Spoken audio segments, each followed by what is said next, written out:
L'équipe de France de football américain, championne du monde. Un titre décroché aux World Games en 2017. Son secret, une prise en main à l'américaine. Des entraîneurs spécialement venus des États-Unis qui n'hésitent pas une seconde à former les Français comme ils le font avec leurs boys.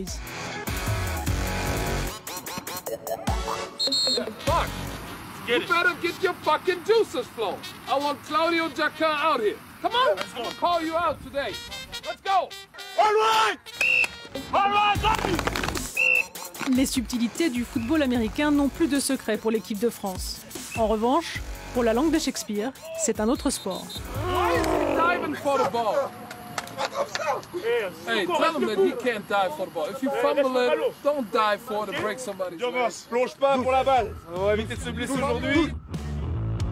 Le football américain se joue 11 contre 11, mais une équipe complète a 50 joueurs. Le quarterback, ici en rouge, équivalent du capitaine, est sur le terrain le maître à jouer. Il appelle les jeux, mène les attaques, passe la balle à un receveur qui doit se démarquer et l'attraper. Stephen, numéro 23, est running back. Son rôle est de porter la balle pour gagner du terrain par la course. Champion du monde comme tous ses coéquipiers, mais sans revenus. Le football américain en France est un sport de haut niveau, mais pas une profession. On n'en vit pas ici en France. Pour moi, ça reste encore un loisir. Mais en ayant commencé comme un joueur, en ayant payé ma licence, comme tous les joueurs, et d'arriver à ce niveau-là, maintenant jouer pour l'équipe de France, je trouve ça exceptionnel. Si pour intégrer l'équipe de France, il faut être français, ce n'est pas le cas des quelques 233 clubs de l'Hexagone. Comme ici, à Thonon-les-Bains, dans les Alpes françaises. Traditionnellement, la ville est visitée pour sa fondue au fromage, ses thermes et ses sports nautiques. Mais depuis peu, elle accueille 3 nouveaux résidents. Amen. Jonathan, Alpha et Kyle. Bon appétit. Tous 3 sont d'excellents joueurs de football américain. Ils viennent de signer pour les Black Panthers de Thonon, l'un des meilleurs clubs en France. Au petit déjeuner, omelette ketchup et croissant avant l'entraînement. I chose this place because I like that small town vibe. I wanted an opportunity to travel and be in a beautiful city, but also kind of not have distractions and be able to focus on football. Fraîchement débarqués des États-Unis, ils n'ont pas pris le temps encore d'explorer les Alpes où ils vivent. Look at those mountains, bro. We don't really get this in New York City. Like, to find that, you have to go to New York, like upstate New York. Leurs frais sont pris en charge par des sponsors de la ville. Voitures, hébergements et petits plats mijotés par des restaurants de proximité. Thonon les traite comme des stars, un luxe qu'ils ne boudent pas. Because in college, you know, we feel like we're so important. We feel like, you know, we the stuff around campus. So it's good to, you know, have people see that and make you feel the same way.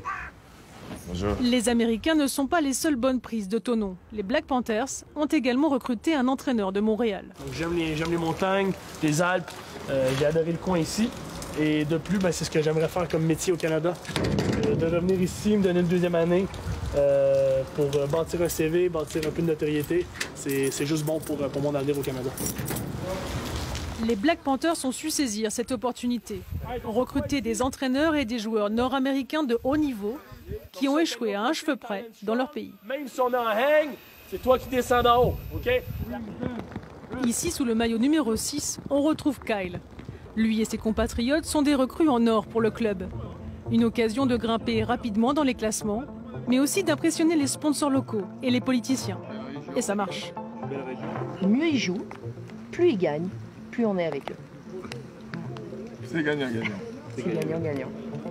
Au point que le maire de la ville ait décidé d'investir dans l'achat d'un terrain de football américain pour 1,5 million d'euros. Il n'y en a que 10 en France, un choix sans regret. Alors je dois vous dire qu'une de mes coquetteries le lundi matin, autour d'un petit expresso, c'est de lire l'équipe et puis de voir les exploits des Black Panthers dans la presse nationale. Il y a 30 ans, Benoît créait avec ses 3 amis les Black Panthers.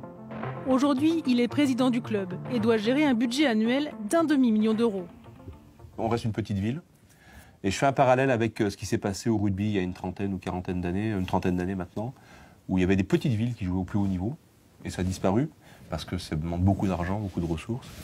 Et pour nous, ça va être le défi de rester au plus haut niveau de notre discipline. Encore 10 ans, 20 ans, je ne sais pas. Les adeptes de cette discipline sont de plus en plus nombreux dans le pays. Plus de 15 000.